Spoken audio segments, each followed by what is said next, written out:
श्री कृष्ण कहते हैं, मैदान में हारा हुआ योद्धा फिर से लड़ सकता है, पर जो अपने ही मन से हार जाए वह फिर किसी भी रणभूमि में विजय नहीं पा सकता।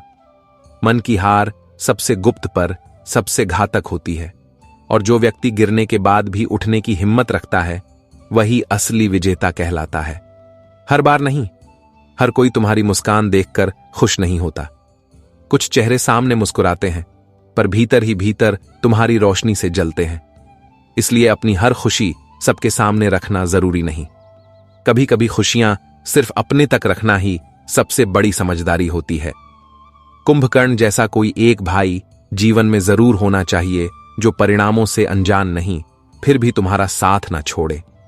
श्री कृष्ण कहते हैं, सच्चे रिश्ते वही होते हैं जो बुरे वक्त में भी तुम्हारे हाथ को थामे रहें, बिना किसी शर्त, बिना किसी स्वार्थ। पर याद रखना, जब कोई भावुक व्यक्ति टूट जाता है ना, तो वह पत्थर नहीं बनता, वह पत्थर से भी अधिक कठोर बन जाता है।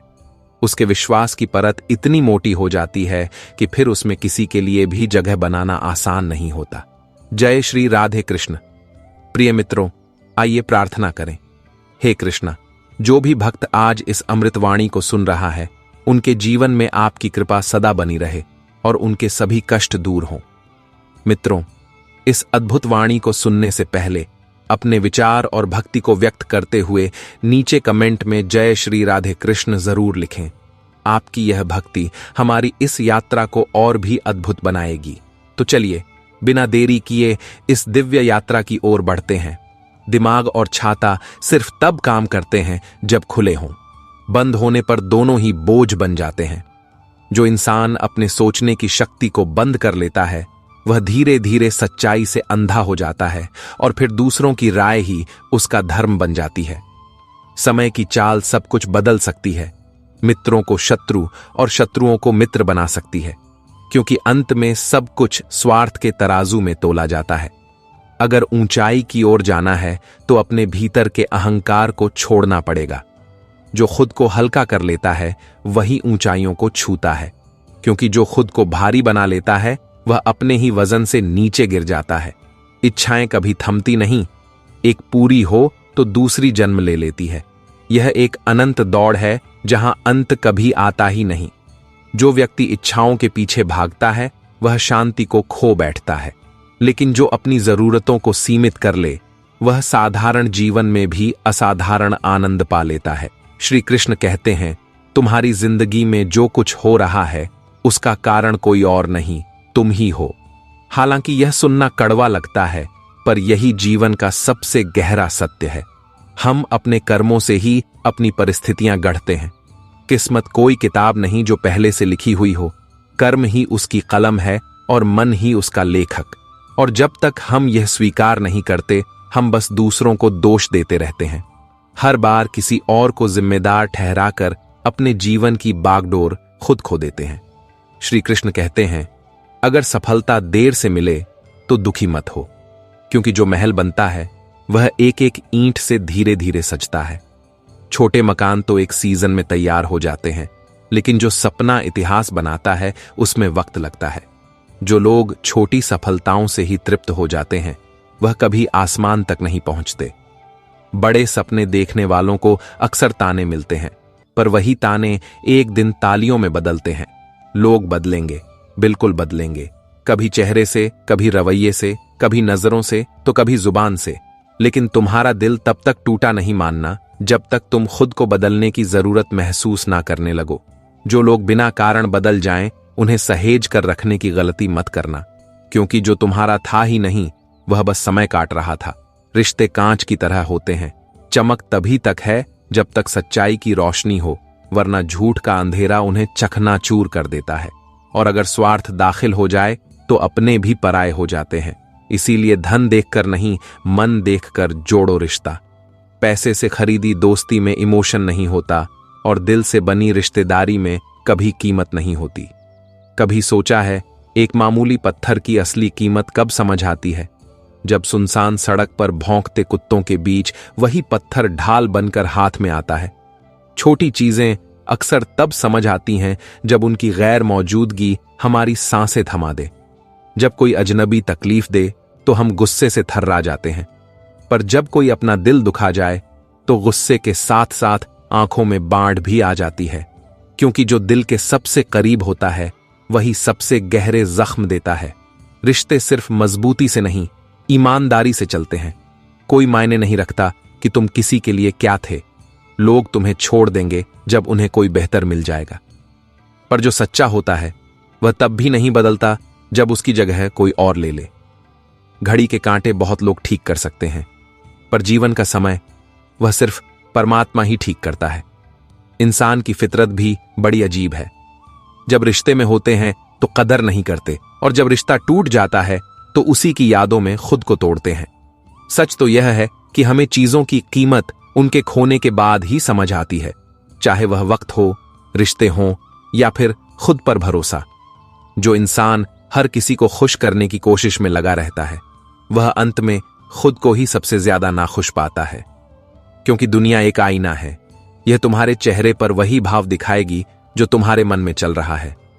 अगर तुम भीतर से बिखरे हो तो दुनिया तुम्हें बिखरा हुआ ही देखेगी। श्री कृष्ण कहते हैं, कभी कभी खामोशी सबसे बड़ा धोखा होती है। जो इंसान तुम्हारे सामने चुप है, जरूरी नहीं कि वह तुमसे सहमत है। हो सकता है वह तुम्हारे व्यवहार से इतना थक चुका है कि अब बहस करने की भी हिम्मत नहीं बची। रिश्तों में संवाद का मर जाना रिश्ते के मरने की पहली निशानी होती है। जहां शब्दों की जगह सिर्फ सन्नाटा ले ले, समझ लेना वहां अब कुछ भी पहले जैसा नहीं रहा। लोग अक्सर पूछते हैं कि प्यार क्या है। प्यार कोई वस्तु नहीं जिसे पाया जा सके, यह एक भाव है जिसे जिया जाता है। प्यार अधिकार नहीं जताता, आजादी देता है। जो तुम्हें बांधे वह मोह है, जो तुम्हें मुक्त करे वही सच्चा प्रेम है। इस दुनिया में सबसे मुश्किल काम है इंसान को पहचानना, क्योंकि यहां हर चेहरे पर एक मुखौटा है और हर मुस्कान के पीछे एक राज। जो तुम्हारे सामने सबसे ज्यादा मीठा बोलता है, अक्सर वही पीठ पीछे सबसे जहरीला होता है। इसीलिए लोगों को उनकी बातों से नहीं, उनके कर्मों से परखो।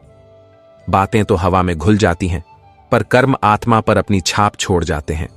जो इंसान तुम्हारी गलतियों पर तुम्हें अकेला छोड़ दे, वह कभी तुम्हारा अपना था ही नहीं, क्योंकि अपना तो वह होता है जो तुम्हारी 1000 गलतियों के बाद भी कहे, चलो एक बार फिर से कोशिश करते हैं। जीवन में कभी उस इंसान पर अंधा विश्वास मत करना जो अपनी जरूरत के हिसाब से तुमसे बात करता है, क्योंकि ऐसे लोग मौसम की तरह होते हैं। जब धूप होती है तो छांव ढूंढते हैं, और जब बारिश होती है तो कहीं और ठिकाना बना लेते हैं। तुम्हारा दिल कोई धर्मशाला नहीं जहां कोई भी आए और अपनी मर्जी से ठहर जाए। इसे इतना कीमती बनाओ कि यहां रहने के लिए किसी को अपनी आत्मा गिरवी रखनी पड़े। श्री कृष्ण कहते हैं, इंसान का सबसे बड़ा दुश्मन उसका अपना मन है। जो मन को जीत लेता है वह संसार को जीत लेता है। मन ही हमें अतीत के दुखों में उलझाए रखता है और भविष्य की चिंताओं में भटकाता है। जो वर्तमान में जीना सीख गया, उसी ने जीवन का असली रहस्य जान लिया। अकेले रहने से मत डरो, क्योंकि बाज हमेशा अकेला उड़ता है, जबकि कबूतर और कौवे झुंड में रहते हैं। भीड़ तुम्हें साहस दे सकती है, पर तुम्हारी पहचान छीन लेती है। जो अकेले चलने का हौसला रखता है, दुनिया एक दिन उसके पीछे चलती है। आंसू भी बड़े अजीब होते हैं। अगर अपने लिए बहें तो दर्द देते हैं, और अगर दूसरों के लिए बहें तो सुकून। जो दूसरों के दर्द को महसूस कर सकता है, वही असल में इंसान है। वरना पत्थर तो मंदिरों में भी होते हैं और राहों में भी। कभी कभी हम सही होते हुए भी हार जाते हैं, क्योंकि सामने वाला इतना झूठ बोलता है कि सच भी झूठा लगने लगता है। ऐसे समय में चुप रहना ही सबसे बड़ी जीत होती है, क्योंकि तुम्हारा सच तुम्हारे भीतर जिंदा है, और एक दिन वह खुद अपना सबूत बनकर सामने आएगा। समय से ताकतवर कोई नहीं होता। यह राजा को रंक और रंक को राजा बना सकता है। इसलिए जब तुम्हारा वक्त अच्छा हो तो घमंड मत करना, और जब बुरा हो तो हिम्मत मत हारना, क्योंकि यह वक्त भी गुजर जाएगा। श्री कृष्ण कहते हैं, भरोसा एक छोटे से बीज की तरह होता है। इसे पनपने में सालों लगते हैं, पर इसे नष्ट होने में एक पल भी नहीं लगता। और एक बार जब भरोसा टूट जाता है तो जुड़ने के बाद भी उसमें गांठ रह ही जाती है। इसलिए किसी का भरोसा तोड़ने से पहले 1000 बार सोचो, क्योंकि शायद तुम एक पल की गलती से एक अनमोल रिश्ता हमेशा के लिए खो दो। इस संसार में कोई भी चीज स्थायी नहीं है, न सुख, न दुख, न जीवन न मृत्यु। सब कुछ बदल रहा है। जो इस बदलाव को स्वीकार कर लेता है वह हर परिस्थिति में शांत रहता है। जिंदगी में कुछ रिश्ते किराए के मकान की तरह होते हैं। तुम उन्हें कितना भी सजा लो, वे कभी तुम्हारे नहीं होते, और जब तुम्हें उनकी सबसे ज्यादा जरूरत होती है वे खाली करने का नोटिस दे देते हैं। इसीलिए रिश्तों में निवेश करने से पहले यह जरूर देख लो कि सामने वाला तुम्हारी भावनाओं का मकान मालिक बनना चाहता है या सिर्फ एक किराएदार। जो तुम्हारी खामोशी को नहीं समझ सकता वह तुम्हारे शब्दों को भी कभी नहीं समझेगा, क्योंकि गहरी बातें समझने के लिए गहरे दिल की जरूरत होती है, सिर्फ तेज दिमाग की नहीं। श्री कृष्ण कहते हैं, क्रोध में बोला गया एक शब्द भी इतना जहरीला हो सकता है कि वह प्यार से कहे गए 1000 शब्दों को भी नष्ट कर दे। गुस्सा वह आग है जो सबसे पहले उसी इंसान को जलाती है जिसके भीतर वह पैदा होती है। जो अपने क्रोध पर नियंत्रण करना सीख गया उसने जीवन की आधी जंग जीत ली। माफी मांगना यह साबित नहीं करता कि तुम गलत हो, बल्कि यह साबित करता है कि तुम्हारे लिए तुम्हारा अहंकार तुम्हारे रिश्ते से बड़ा नहीं है। और माफ कर देना यह दिखाता है कि तुम्हारा दिल कितना विशाल है। अगर कोई तुम्हारी कीमत ना समझे तो निराश मत होना, क्योंकि कबाड़ी की दुकान में हीरे की परख नहीं होती। तुम्हारी असली कीमत वही जानेगा जो खुद जौहरी होगा। दुनिया में हर कोई तुम्हें नहीं समझ सकता और तुम्हें हर किसी को समझाने की जरूरत भी नहीं है। बस खुद को समझो और अपने रास्ते पर चलते रहो। एक दिन वही लोग तुम्हारे पीछे आएंगे जो आज तुम्हें नजरअंदाज कर रहे हैं। जीवन एक प्रतिध्वनि की तरह है, तुम जो दोगे वही लौट कर आएगा, चाहे वह सम्मान हो, धोखा हो या नफरत। इसीलिए देने से पहले सोच लो कि तुम वापस क्या पाना चाहते हो। श्री कृष्ण कहते हैं, किसी की मदद करते समय उसकी आंखों में मत देखो। हो सकता है उसकी झुकी हुई आंखें देखकर तुम्हारे मन में अहंकार आ जाए। सच्ची सेवा वही है जो बिना किसी दिखावे के चुपचाप की जाए। जो देकर भूल जाता है परमात्मा उसे याद रखता है, और जो देकर जताता है दुनिया उसे भूल जाती है। जब तक तुम खुद पर विश्वास नहीं करोगे तब तक भगवान भी तुम्हारी मदद नहीं कर सकता, क्योंकि भगवान भी उसी की नाव पार लगाता है जो खुद चप्पू चलाने की हिम्मत रखता है। इस जीवन में सबसे बड़ी दौलत है संतोष। जिसके पास संतोष है वह गरीब होकर भी सबसे अमीर है, और जिसके पास संतोष नहीं वह सब कुछ पाकर भी कंगाल है। इच्छाएं एक मृग तृष्णा की तरह हैं, जो दूर से तो बहुत सुंदर लगती हैं, पर पास जाने पर खालीपन के सिवा कुछ नहीं देती। जो मिला है उसमें खुश रहना सीखो, जो नहीं मिला उसकी चाह में जो है उसे भी मत खो दो। हर इंसान अपने कर्मों का फल भोगता है। आज तुम जो बीज बो रहे हो कल उसी का फल तुम्हें मिलेगा। इसीलिए हमेशा अच्छे कर्म करो ताकि तुम्हारा भविष्य सुंदर हो। श्री कृष्ण कहते हैं, मृत्यु जीवन का अंत नहीं बल्कि एक नया आरंभ है। यह शरीर सिर्फ एक वस्त्र है जिसे आत्मा समय आने पर बदल लेती है। जो इस सत्य को जान लेता है वह मृत्यु से भयभीत नहीं होता। वह हर पल को ऐसे जीता है जैसे वही उसका आखिरी पल हो, और जो हर पल को पूरी तरह से जीता है उसका पूरा जीवन एक उत्सव बन जाता है। इस दुनिया में सबसे बड़ा पाप है किसी की उम्मीद को तोड़ना, क्योंकि उम्मीद वह धागा है जिससे इंसान की जिंदगी बंधी होती है। अगर धागा टूट जाए तो इंसान बिखर जाता है। कभी भी अपने राज किसी को मत बताओ, क्योंकि आज जो तुम्हारा दोस्त है कल वह तुम्हारा दुश्मन भी बन सकता है। और जब दोस्त दुश्मन बनता है तो वह सबसे खतरनाक होता है, क्योंकि वह तुम्हारी हर कमजोरी को जानता है। अपनी लड़ाई तुम्हें खुद ही लड़नी होगी। लोग तुम्हें सलाह दे सकते हैं, साथ नहीं। गिरोगे भी तुम खुद और उठोगे भी तुम खुद। जो दूसरों के सहारे चलता है वह एक दिन बैसाखियों के बिना एक कदम भी नहीं चल पाता। श्री कृष्ण कहते हैं, प्रेम और नफरत दोनों ही बड़ी गहरी भावनाएं हैं, पर नफरत से तुम सिर्फ विनाश कर सकते हो, जबकि प्रेम से तुम सृष्टि का निर्माण कर सकते हो। चुनाव तुम्हारा है कि तुम विध्वंसक बनना चाहते हो या सृजनकर्ता। जो हर किसी में अच्छाई ढूंढता है उसकी दुनिया खुद ब खुद खूबसूरत हो जाती है, और जो हर किसी में सिर्फ बुराई देखता है वह स्वर्ग में भी नर्क का अनुभव करता है। तुम्हारी दुनिया तुम्हारे बाहर नहीं, तुम्हारे भीतर है। अगर तुम सूरज की तरह चमकना चाहते हो तो पहले सूरज की तरह जलना सीखो। बिना संघर्ष के कोई महान नहीं बनता। पत्थर भी जब तक छेनी और हथौड़े की मार नहीं सहता, तब तक वह मूर्ति नहीं बनता। तुम्हारा दर्द ही तुम्हारी ताकत है, तुम्हारा संघर्ष ही तुम्हारी पहचान है। इसे दुनिया से छुपाओ मत, इसे अपना ताज बनाओ। जो अपने अतीत से नहीं सीखता, वह उसी गलती को बार बार दोहराने के लिए अभिशप्त होता है।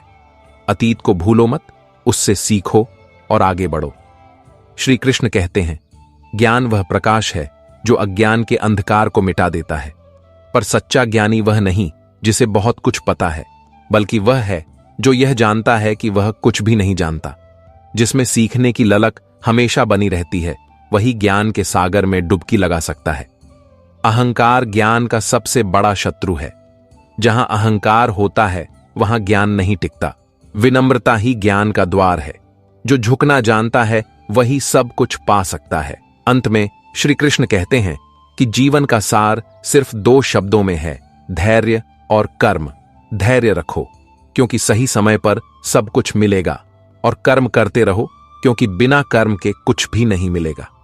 अपने मन को शांत रखो, अपनी आत्मा को पवित्र रखो और अपने इरादों को नेक रखो। फिर देखना, यह पूरा ब्रह्मांड तुम्हारी मदद करने के लिए तुम्हारे साथ खड़ा होगा। जो होना है वह होकर रहेगा। उसे स्वीकार करो और अपने धर्म का पालन करो। यही जीवन का परम सत्य है। जब जीवन में सब कुछ करने के बाद भी शांति नहीं मिलती, जब हर प्रार्थना खाली लौटती है, जब हर पूजा के बाद भी भीतर का दो वैसा ही बना रहता है, तब समझना चाहिए कि यह संसार कोई गलती नहीं कर रहा, बल्कि आत्मा को उसके गहरे अनुभव की ओर ले जा रहा है। कभी कभी चुपचाप बहता आंसू ही सबसे सच्ची भक्ति होती है।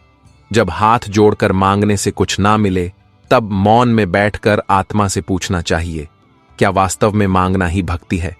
जीवन हर दिन परीक्षा लेता है और हर दिन उत्तर केवल भीतर से आता है। जब दुनिया का कोई रिश्ता साथ नहीं देता, जब अपने भी अजनबी बन जाते हैं, तब ईश्वर को बाहर नहीं भीतर महसूस करना होता है। हर वो पीड़ा जो किसी को समझ नहीं आती, वही पीड़ा ईश्वर की सबसे निकटता होती है।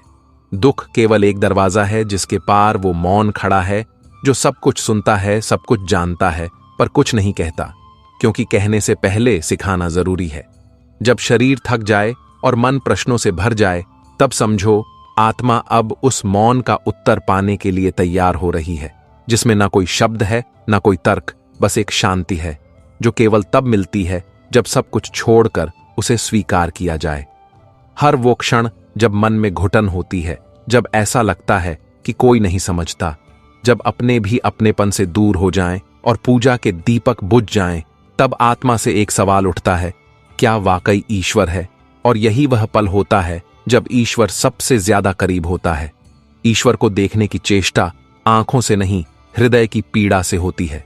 जब मन की दीवारें टूटती हैं, जब अभिमान गिरता है, जब आंसू आत्मा को धोते हैं, तब भीतर से एक मौन उत्तर आता है, मैं यही हूं, तेरे ही भीतर। जीवन जब हर दिशा से बंद हो जाए, जब सांसें बोझ बन जाएं, जब रातें लंबी और अकेली हो जाएं, तब भी एक ऊर्जा होती है जो थकने नहीं देती, गिरने नहीं देती, क्योंकि वह ऊर्जा ईश्वर की उपस्थिति है। ईश्वर बाहर की आवाज नहीं है, वह भीतर की वह आवाज है जो सब सुनकर भी चुप है, जो सब जानकर भी मुस्कुरा रही है। वह चाहता है कि तू अपनी आंखों से नहीं, आत्मा से देखे। वह चाहता है कि तू शब्दों से नहीं, मौन से पुकारे। वह चाहता है कि तू हर अस्वीकार को भी स्वीकार करना सीखे, क्योंकि वही उसकी उपस्थिति की परीक्षा है। जब कोई रिश्ता अपनेपन का भ्रम देकर अंत में तन्हाई दे जाए, जब जीवन में हर प्रयास असफल हो जाए, जब मंदिर के घंटों के बीच भी मन में सन्नाटा हो, तब समझो यह वह द्वार है जहां आत्मा को खुद से मिलना है। इस द्वार पर कोई दूसरा साथ नहीं जाता, कोई संगी, कोई साथी नहीं चलता। यहां केवल तू और तेरा मौन चलता है। और यह मौन जब तू स्वीकार करता है, तो ईश्वर अपनी झलक दिखाता है। कोई उसे देखकर बदलता नहीं, बल्कि देखकर वह अपने आप को समझने लगता है। वह दुखों को श्राप नहीं मानता, वह उन्हें संकेत मानता है। संकेत कि अब समय आ गया है भीतर की यात्रा का, और इस यात्रा में सबसे बड़ा धन है समर्पण। जब तू कहता है कि मैं हार गया, तब वही क्षण ईश्वर कहता है, अब मैं तुझ में उतरता हूं। तू जिसे हार समझता है, वही उसकी जीत है। और जब यह समझ आ जाती है, तब तेरा हर आंसू आशीर्वाद बन जाता है, हर पीड़ा पूजा बन जाती है, और हर अकेलापन उसका आलिंगन। तभी तो कहा गया, जो शांति बाहर ढूंढता है वह भटकता है, जो भीतर देखता है वह साक्षात्कार करता है। जब जीवन की राहों में कांटे ही कांटे हों, जब हर सुबह बोझ लगे और हर रात प्रार्थना के बावजूद खाली गुजर जाए, तब बहुत जरूरी हो जाता है आत्मा से बात करना। उस आत्मा से जो कभी नहीं थकती, जो कभी शिकायत नहीं करती, जो हर आंसू को ग्रहण करके मौन में बदल देती है। यह आत्मा ईश्वर का ही प्रतिबिंब है। जब तू थक कर बैठता है, यह आत्मा खड़ी रहती है। जब तू हार मान लेता है, यह आत्मा खड़ी रहती है।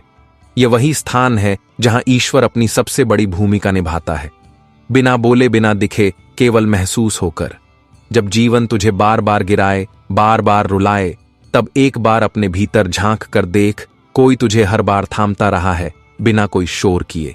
ये वही शक्ति है जो हर बुजुर्ग की थकी आंखों में, हर त्याग किए गए माता पिता की मुस्कान में, हर अकेली रात की सांसों में मौजूद रहती है। ये वही चुप ईश्वर है जो कहता है, मैं तुझ में ही हूं, मुझे बाहर मत ढूंढ। तेरे टूटने की हर वजह में मेरा संदेश छुपा है। जब उम्र बढ़ने लगे और जीवन के उत्तर कम और प्रश्न अधिक हो, जब अपनों की आवाजें कम सुनाई देने लगे और अकेलापन साथी बन जाए, तब यह मत समझना कि जीवन समाप्ति की ओर है, बल्कि समझना कि अब जीवन अपने सबसे गढ़ रूप में प्रवेश कर रहा है। यही वह अवस्था है जब ईश्वर तुझसे सीधे बात करता है, न किसी ग्रंथ से, न किसी प्रवचन से, बल्कि तेरे मन के मौन से। यह मौन तेरे हर अनुभव को समेटे हुए है। यह वही पुस्तक है जो तूने बिना शब्दों के लिखी है और ईश्वर अब उसे पढ़ रहा है। तू थका है, पर यह थकान पूजा है। तू टूटा है, पर यह टूटन प्रार्थना है। तू रोता है, पर यह अश्रु तेरा सबसे पवित्र अर्घ्य है। हर बुजुर्ग आत्मा जो चुपचाप अपने आंसुओं को तकिए में छुपाकर सो जाती है, वह असल में उस परम शांति के सबसे करीब होती है, क्योंकि जिसने जीवन को सहा है वही ईश्वर को समझ सकता है। और जब यह समझ भीतर उतर जाती है, तब तू रोता नहीं बल्कि शांत रहता है, क्योंकि अब तुझे यकीन हो जाता है, मैं अकेला नहीं हूं। ईश्वर मेरे साथ हमेशा था है और रहेगा। बस वह कभी कभी चुप रहता है ताकि मैं खुद को सुन सकूं। जब जीवन उस मोड़ पर आता है जहां उम्र अनुभव दे जाती है लेकिन अपनापन पीछे छूट जाता है, तब आत्मा धीरे धीरे एकांत को अपनाना सीखती है। ये एकांत कोई सजा नहीं, बल्कि वह अवसर होता है जहां आत्मा स्वयं ईश्वर से मिलती है। जब जीवन के रिश्ते केवल औपचारिकताओं में बदल जाएं, जब पास बैठने वाले भी मन से दूर हो और जब पूजा के फूल तो चढ़ते रहे पर भीतर का खालीपन ना घटे, तब भीतर एक मौन प्रार्थना जन्म लेती है। यह प्रार्थना किसी माला, किसी मंत्र से नहीं, बल्कि आंसुओं के मौन संवाद से बनी होती है। यह वह प्रार्थना होती है जहां शब्द समाप्त हो जाते हैं और आत्मा स्वयं भगवान से संवाद करने लगती है। जो बुजुर्ग यह सोचते हैं कि अब उनका कोई प्रयोजन नहीं, वे नहीं जानते कि उनका मौन ही इस संसार का सबसे पवित्र पाठ है। हर एक वृद्ध मन जिसने सब कुछ सहा है, त्याग किया है, सहिष्णुता में जीवन जिया है, उसकी हर सांस एक तपस्या है जो चुपचाप प्रभु को साक्षात्कार कर रही है। जब बोलने वाला थक जाए, जब सुनने वाला ना बचे, तब भी एक शांति रहती है जो कहती है, तू अकेला नहीं है। जीवन की इस संध्या बेला में जब सब कुछ छूटता जा रहा है, तब भगवान सबसे ज्यादा निकट होता है। वह चाहता है कि तू अब संसार नहीं उसे देखे, और जब तू उसे देखना शुरू करता है तो हर शिकायत, तिरस्कार, हर अकेलापन एक दिव्य आशीर्वाद बन जाता है। कई बार जीवन एक ऐसे बिंदु पर आता है जहां अपने ही हमें समझने से इनकार कर देते हैं, जहां वह जिनके लिए पूरा जीवन समर्पित किया वही अब नजरें चुराने लगते हैं। ऐसी स्थिति में सबसे बड़ा दुख यह नहीं कि उन्होंने बदल दिया, बल्कि यह होता है कि हमने उन्हें कभी बदलेगा नहीं माना था। पर क्या ईश्वर भी कभी बदलता है? नहीं, वही तो एकमात्र है जो हर परिस्थिति में वैसा ही रहता है। जब सब चले जाएं, वह तब भी वही रहता है, मौन, शांत, परंतु सदा उपस्थित। जब कोई दिल दुखा दे तो यह मत सोच कि तू अकेला है। सोच कि अब ईश्वर तुझे अपने करीब बुला रहा है। वह तुझे दिखा रहा है कि असली प्रेम, सच्चा संबंध केवल उसी से है। दुनिया में कोई स्थायी नहीं है। रिश्ते, भावनाएं, समर्थन सब बदलते हैं, पर जो नहीं बदलता वह है ईश्वर का प्रेम, उसका साथ, उसका धैर्य। जब यह समझ भीतर उतरती है, तब अपने द्वारा किए गए सब त्याग अर्थपूर्ण लगने लगते हैं। तब यह जीवन कोई बोझ नहीं बल्कि एक उपहार लगता है। और जब यह जीवन उपहार बन जाता है, तब तन्हाई भी भजन बन जाती है, मौन भी मंत्र बन जाता है और आंसू भी अर्घ्य बन जाते हैं। तब जीवन की सबसे बड़ी सच्चाई यही लगती है, जो गया वह जाने ही योग्य था, जो रहा वही मेरा ईश्वर है। जब मन में इतना कुछ हो कि किसी से कह भी ना सको, जब आंखें पत्थरा जाएं और हृदय का भारी हो जाए, तब आत्मा अक्सर चुप रहना सीख जाती है। पर यह चुप्पी केवल मौन नहीं होती, यह भीतर की एक पुकार होती है। ऐसी पुकार जो किसी के शब्दों से नहीं, केवल ईश्वर के स्पर्श से शांत होती है। जब दुनिया के हर दरवाजे बंद हो जाएं, तब एक ही द्वार खुलता है भीतर का। यही वह द्वार है जहां प्रवेश कर आत्मा ईश्वर से नहीं, स्वयं से मिलती है। वहां ना कोई दूसरा होता है, ना कोई अपेक्षा, ना कोई प्रश्न, बस एक अनुभव होता है कि जीवन में जो कुछ भी हुआ वह सब ईश्वर की इच्छा से था, और जो हो रहा है वह भी उसकी योजना का ही भाग्य है। जब यह भाव आ जाता है कि अब कुछ भी बदलने की जरूरत नहीं, सब जैसा है वैसा ही स्वीकार है, तब वह क्षण आत्मा को मुक्त कर देता है।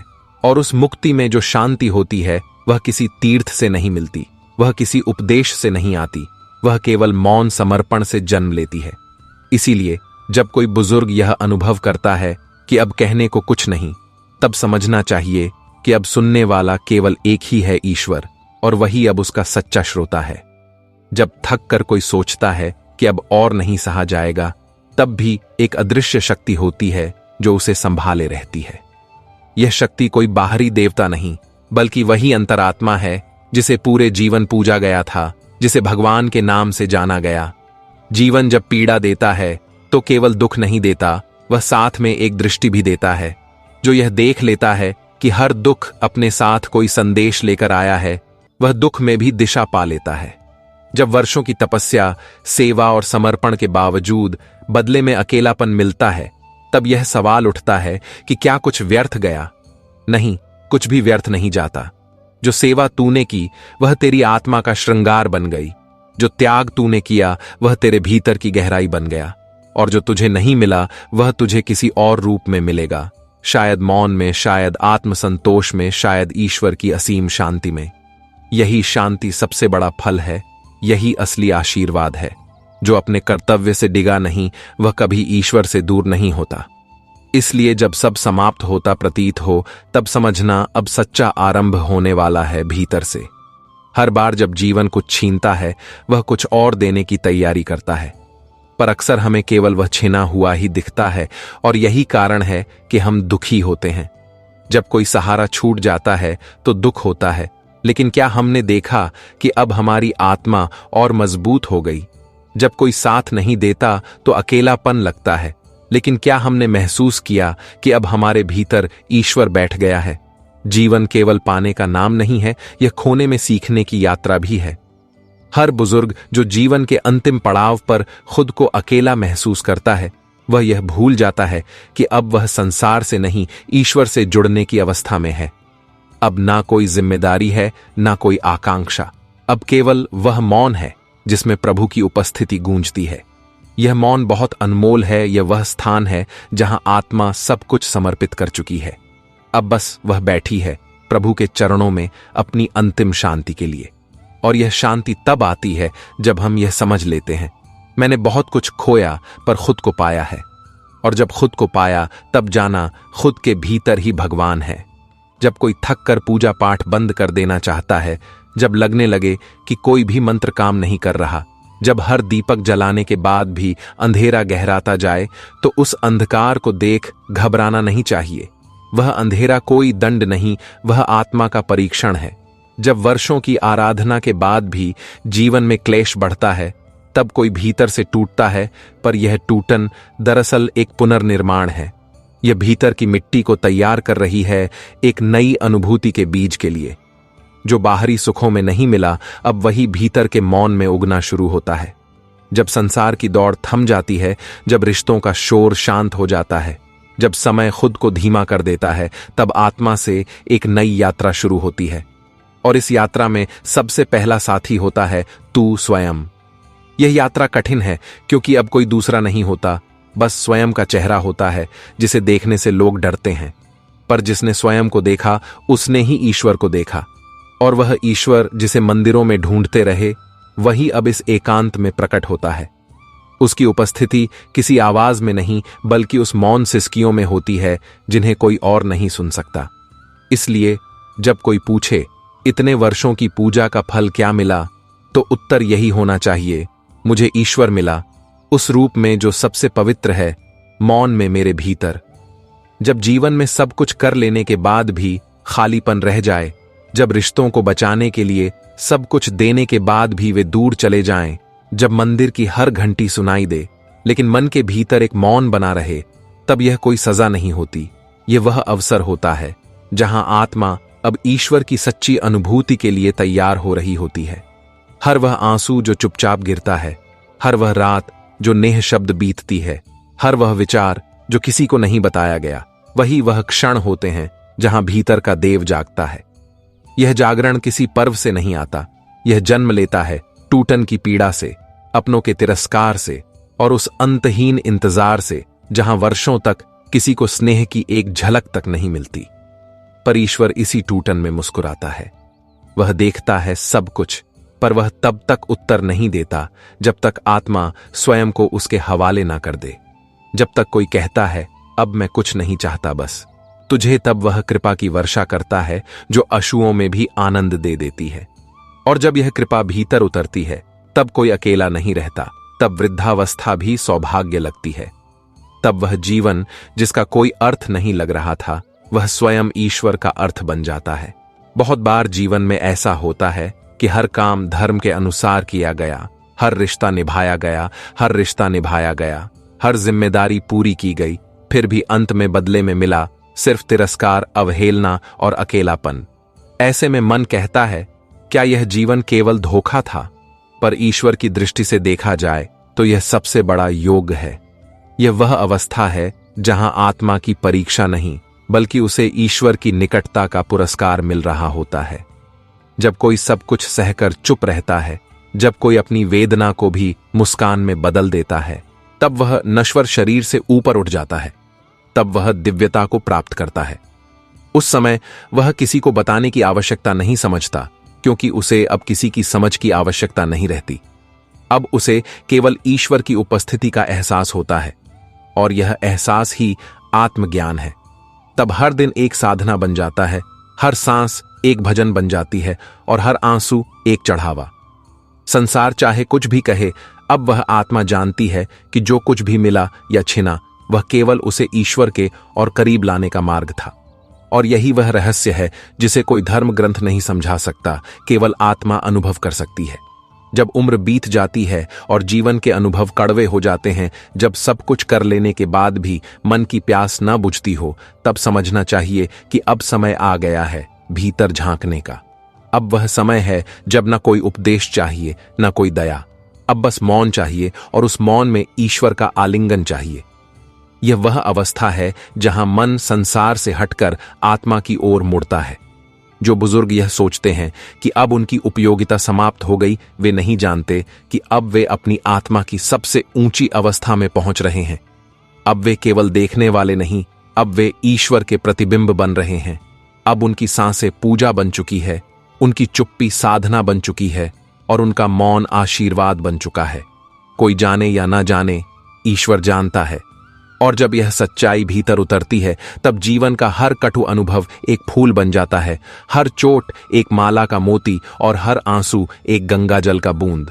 तब वही वृद्ध जीवन ईश्वर का सबसे पवित्र मंदिर बन जाता है, जहां आरती की कोई ध्वनि नहीं, पर कृपा की शांति निरंतर बह रही होती है। जब सबने छोड़ दिया, तब ईश्वर ने पकड़ा। जब शब्द समाप्त हो गए, तब मौन बोला।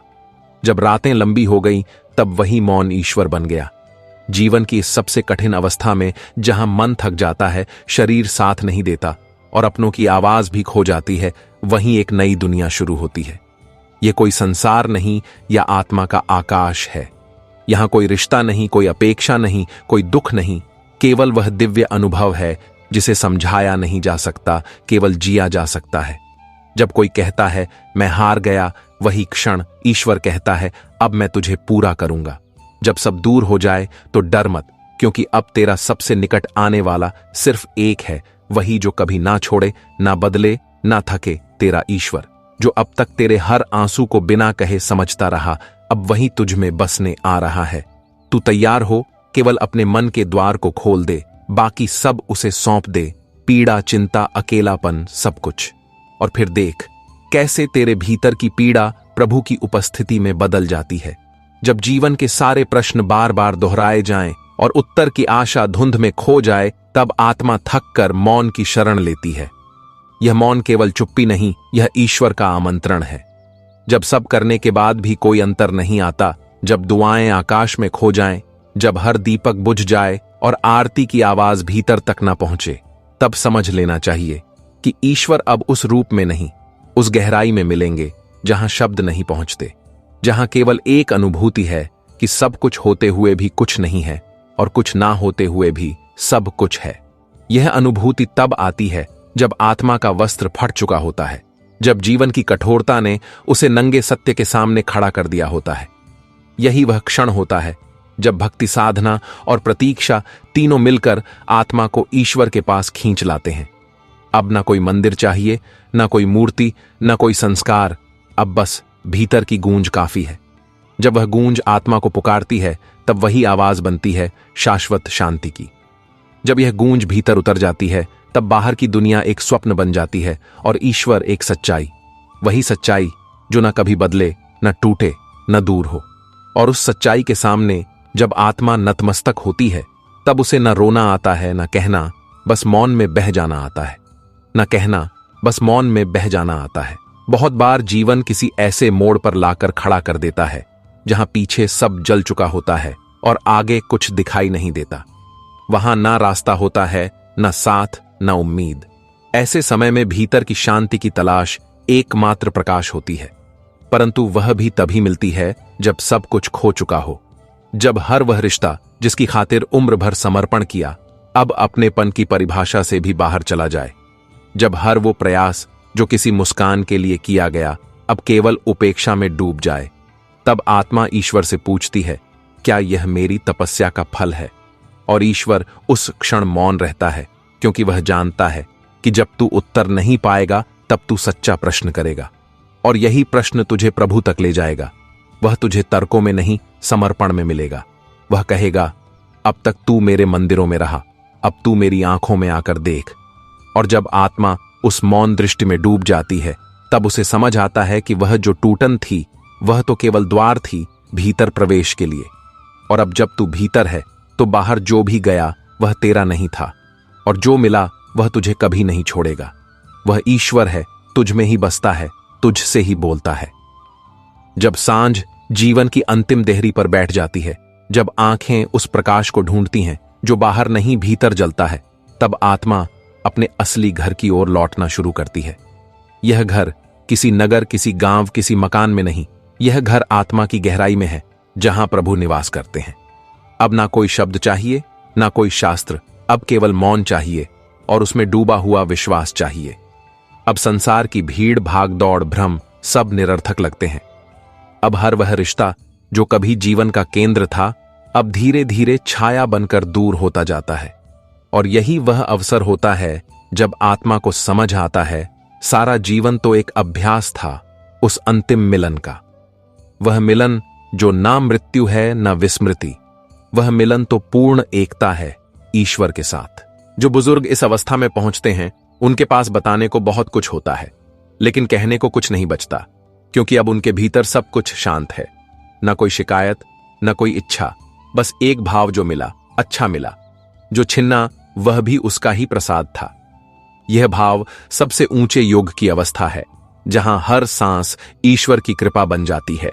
जब हर रोज की जिंदगी एक सजा सी लगे, जब दिल के भीतर कुछ टूटता हुआ सा लगे और किसी को फर्क ही ना पड़े, तब आत्मा की सबसे गहरी पुकार निकलती है। एक ऐसी पुकार जो शब्दों में नहीं, सिसकियों में होती है। ये सिसकियां कोई नहीं सुनता, लेकिन ईश्वर सुनते हैं। वे जानते हैं कि कब तू हार गया, कब तू थक गया, कब तू टूट गया।